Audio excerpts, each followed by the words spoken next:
Hello again, everyone, and welcome back to the Underground. This is the Graphical Intelligence Summary for June 9th through the 15th, 2024. Just as a brief side note, I might start calling these Intel updates again instead of a GRINTSUM, which is what it technically is, simply because I don't think a lot of people understand what the acronym GRINTSUM is, and they're just not likely to click on the video, so I think I'm just going to call them Intel updates moving forward again. So right to start with, in classic fashion, I'll start with the Northeast region.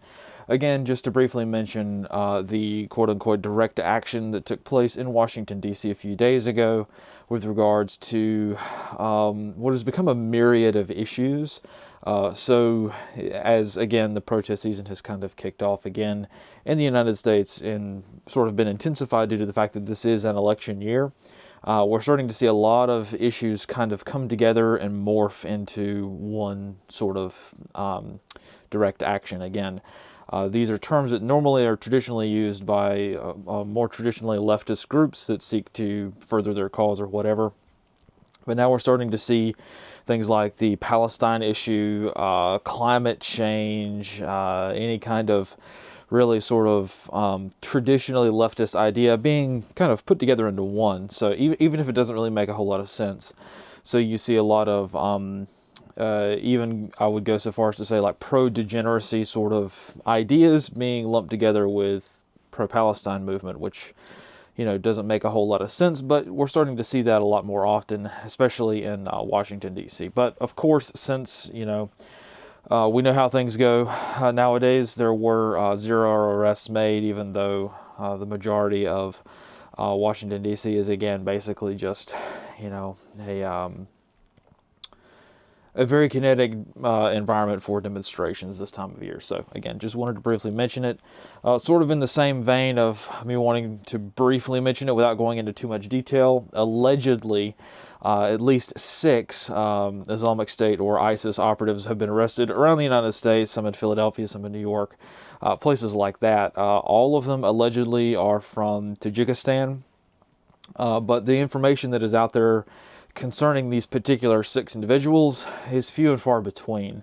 I'm not hanging my hat on it so much because there are probably tens of thousands of hostile operatives, if you want to call them that, from around the world inside the United States already. So arresting 6 dudes isn't really going to put a dent in the potential threats that we face. So it's good that 6 dudes were rolled up that may have been planning something more significant. However, you know, beyond the usual street violence and beyond the low-level sort of traditionally terrorist kind of activity like, you know, lone gunman kind of thing or Boston bombing kind of activities, it's really hard to say, you know, this massive coordinated cell of people is going to be involved in anything more substantial than that. So again, I probably should go into a lot more detail on this, but I didn't really want to at the moment because, well, it doesn't seem to really matter too much. I know that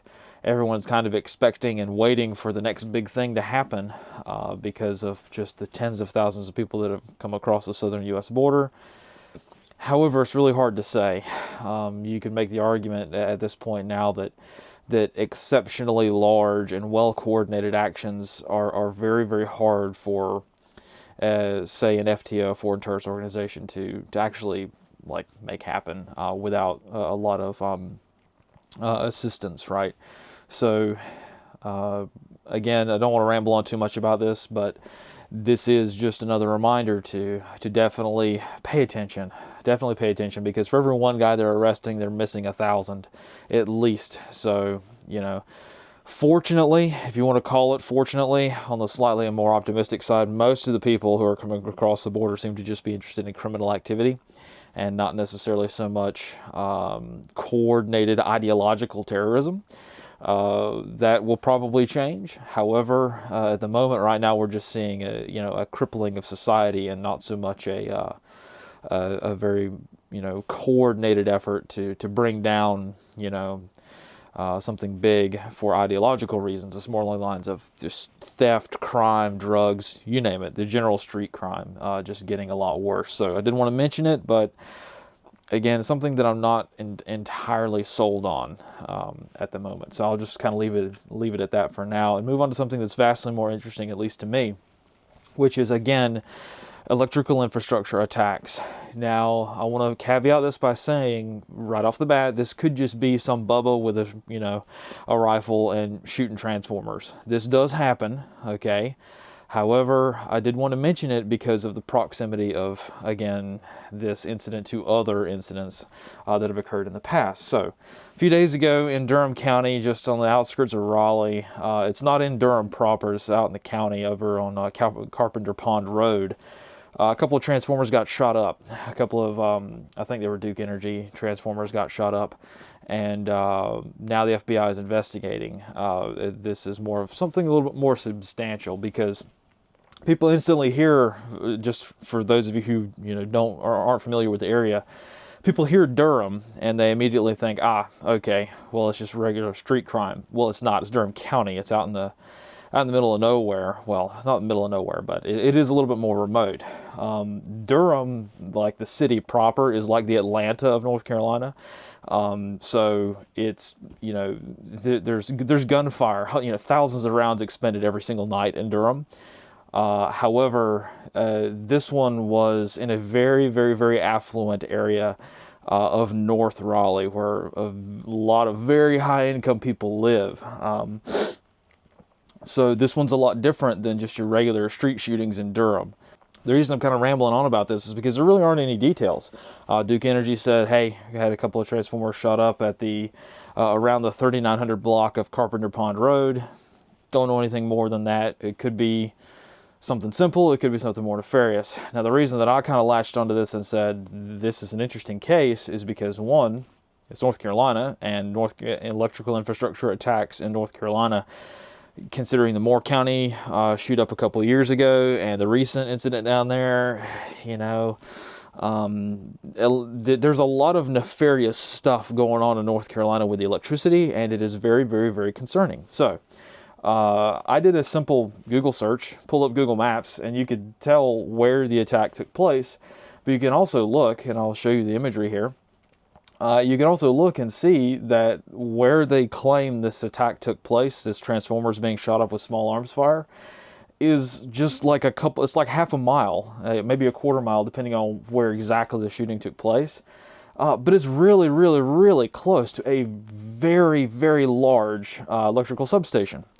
And if you just hop on Google Maps and you follow the electrical transmission lines that come from this, I saw some reports online saying this is a 500 kilovolt substation in North Raleigh here.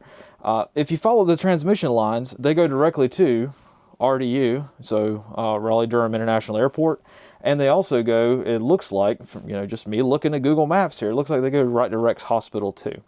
So, part of me for thinking there's a little bit more to it than that, and I'm guessing that the proximity of this location is why the FBI is involved. Now, does this mean that there was some kind of nefarious activity going on?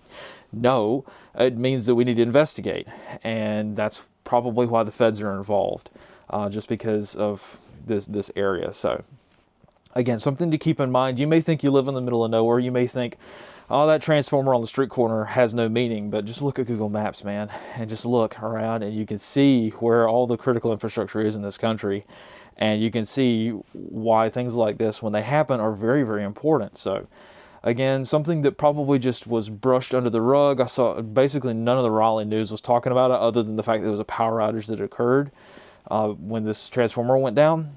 But other than that, nobody seems to really be putting two and two together that these things are pretty significant. So, again, just to recap, I'm not saying that this was anything more nefarious than just some idiot with a rifle. I don't know that, but I'm saying that the potential is there, right, for this to be just a continuation of the nefarious stuff going on in North Carolina with regards to the electrical grid. So, again, something to definitely keep in mind. Switching gears significantly, let's talk about something, again, that's going to probably make a lot of people angry, and that is Ukraine. So, shifting over to the Eastern European sector, Vladimir Putin has put forth, at least more publicly than he has in the past, his potential peace agreement or conditions for peace talks with regards to Ukraine. So Putin wants Donetsk, Luhansk, Zaporizhia, and Kherson, in addition to Ukraine dropping their NATO bid. So he wants those 4 districts, which are like, I don't know, 40 or 30 or 40% of the land mass of Ukraine. He wants those districts. If Ukraine vacates those, the war will end tomorrow, kind of thing. How likely is Ukraine to accept this? Ordinarily, I would say they're not likely at all to accept it. However, Ukraine is barely hanging on, and I think that even though this is probably going to be quite a shock to the Western world to find out just how bad Ukraine is doing in this war and how ineffective NATO has been at propping Ukraine up, the proof is in the pudding, so to speak. And I think that we're going to find out really quickly just how much maneuvering space Ukraine has. Over the past couple of years of this war, people like myself have had to kind of remain silent in favor of the NATO shills and the Russia, bots or misinformation who just kind of are waging war with each other, whereas people like me who have no real skin in the game other than my tax dollars going there, trying to follow this conflict has been very, very challenging. However, I think that regardless of what one's opinions are on the conflict, it's going to shake out very, very soon. I think the general consensus is that Ukraine is probably looking at this summer being their last big push, or rather their last effective defense. Russia is probably going to steamroll through Ukraine this summer. And I think that's why Putin put this message out as kind of like a warning to say, in August, September, when Ukraine has taken much more than what they already have right now, it's, Putin could look back and say, hey, look, back in June, I gave you guys the option. That's what it seems like to me. Classic warfare stuff. It's nothing unique to Ukraine, nothing unique to Russia. It just seems from a very, very high level strategic, viewpoint that that's what's happening. So again, I know a lot of people probably will disagree with how the war is going in Ukraine. There are probably more armchair warriors with this conflict than any other modern conflict.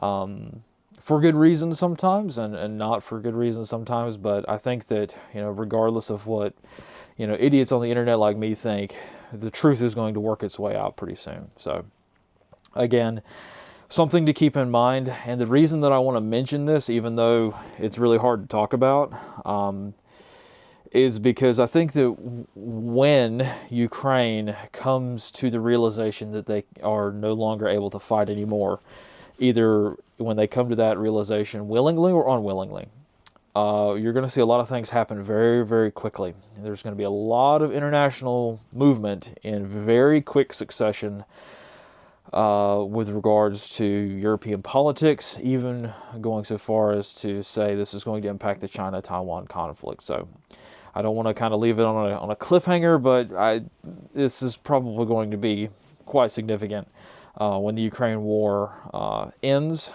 and it will end. This is not going to be a forever war, despite what the Americans and NATO may want it to be. Like I mentioned in The Wire, a forever war requires 2 parties. It requires 2 players.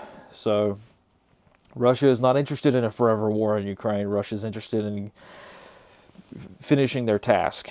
And NATO is interested in pumping more money into Ukraine to further the military-industrial complex. So you have, incompatible ideas going on here, and this is why this conflict is so hard to talk about. But again, I will shut up ranting about that for now and move on to something a little bit more productive, which is the conflict in the Red Sea, Horn of Africa region. So, for those of you who have not been following it, the Houthis are at it again.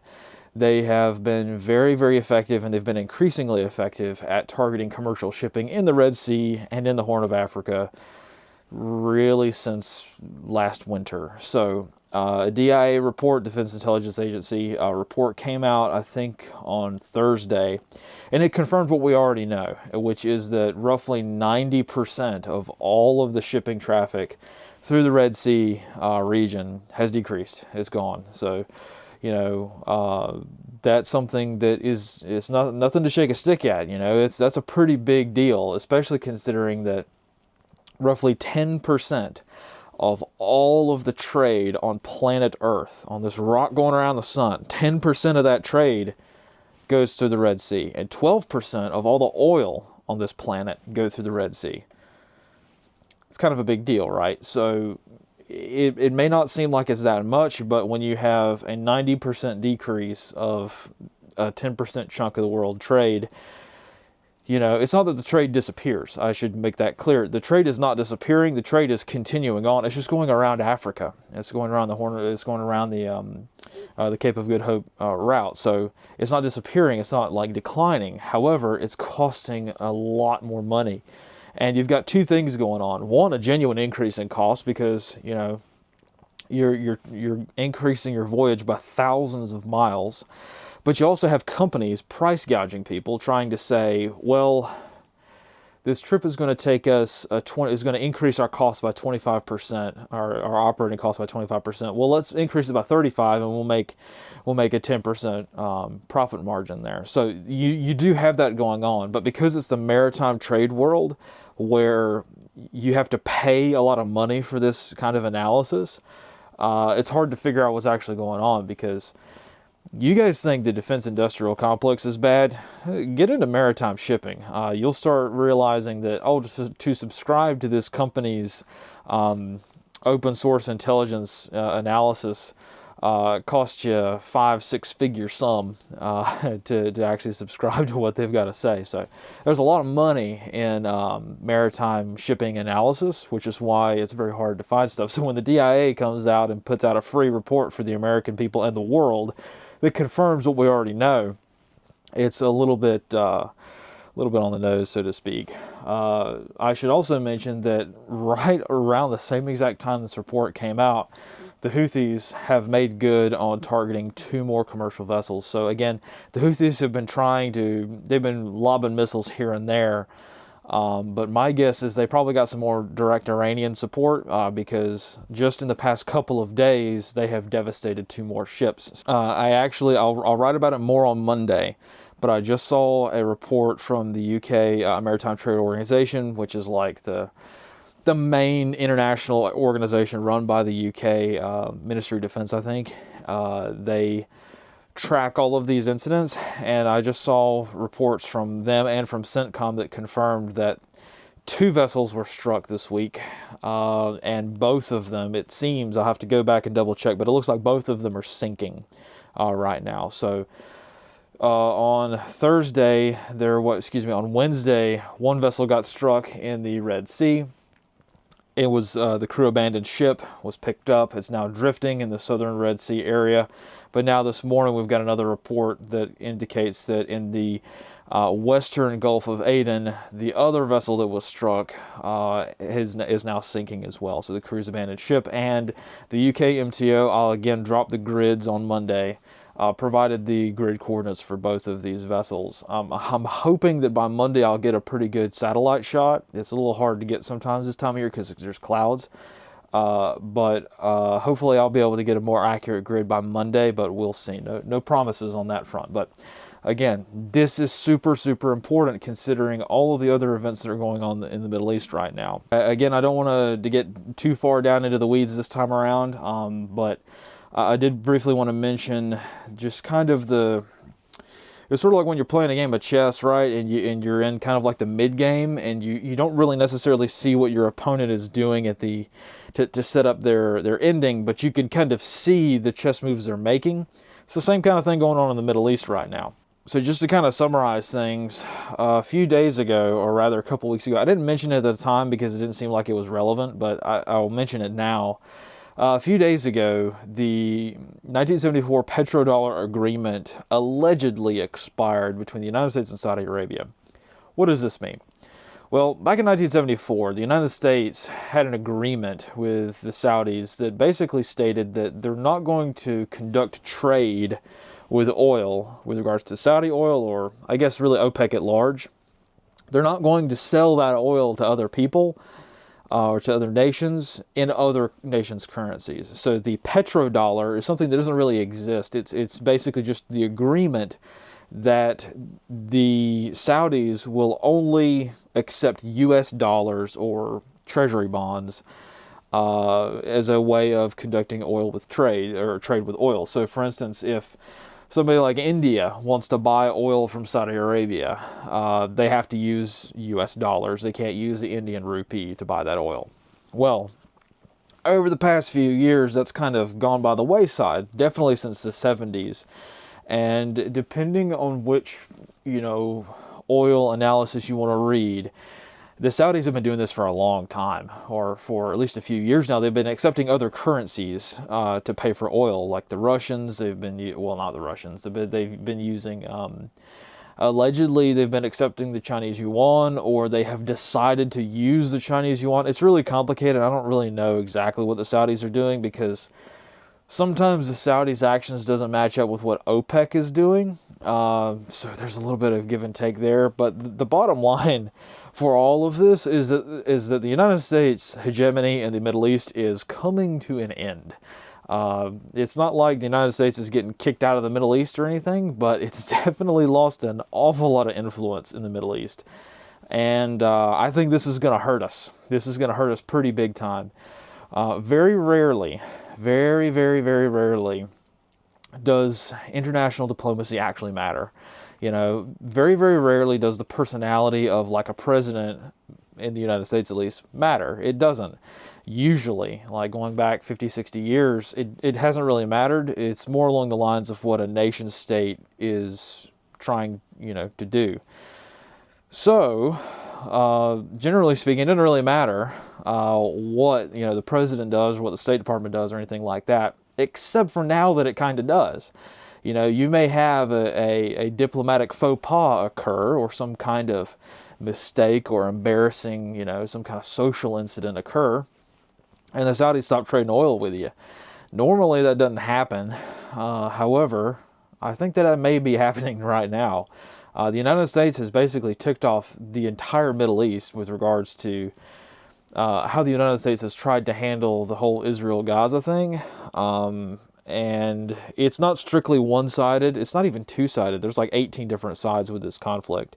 And the Saudis have been a lot more, shall we say, careful in their position, much like the Jordanians and the Syrians and so on and so forth. But anyway, it's become quite apparent that the Saudis, especially Mohammed bin Salman, the crown prince, soon to be king, he is not buying what the U.S. is selling right now. You can see this a little bit more directly by his refusal to attend the G7 summit, where he was supposed to be like a distinguished guest. Like, everybody wants to talk to MBS nowadays. Everybody wants to court the Saudi oil. They want to increase their trade with the Middle East, and the Saudis are probably the best way to do that. So MBS, pulling up his cell phone and saying, "Hey, I'm not coming to the G7," literally on the day he's supposed to arrive. That's like the biggest slap in the face the Saudis could ever get. You don't ever see, it may sound like an indirect thing, but for those of you who are kind of familiar with how most of the Middle Eastern nations work, that was such a direct message. Man, you never hear anybody in the Middle East give a message that direct. So yeah, things are moving in the Middle East. I know a lot of people probably don't give one hoot about what's going on in the Middle East, but I'm saying that it's going to affect you pretty soon. It's going to affect you at the gas pump. It's going to affect you with global trade, and it's going to affect you with how much taxes you end up paying, because the United States, it is very costly. It is very costly to be disliked in the world. And we're finding that out right now, where the United States is having to pay an awful lot of money for friends. China has figured this out. China's trying to make amends. For the longest time, China was basically hated by the whole planet because of the Chinese way of doing business. The communist kind of mentality towards things. Well, the United States kind of has that sort of air about them too, where it's really hard, to get anything done nowadays without forking over a lot of dough from the American people. So again, I know it's kind of a rambly way to say, pay attention to the Middle East for once, because it hasn't really mattered that much in the past, but it's starting to matter now, especially during an election season, because deals are being made that are going to last years into the future. Now, the average person can't really do a whole lot about it, but you could definitely say, and definitely be a little bit more prepared when it comes to understanding what's going to happen in the Middle East in the near future. We've got a new Saudi dynasty. They don't technically own OPEC, but they basically do, You've got the entire Saudi dynasty moving away from the United States and moving towards BRICS as fast as they possibly can. You've got NATO crumbling in Ukraine, and NATO sending basically everything NATO has to Ukraine and still losing. You've got the Chinese looking at what's going on in the Red Sea, and they say, the U.S. Navy cannot stop improvised munitions that the Houthis are literally MIG welding together on the beaches, right?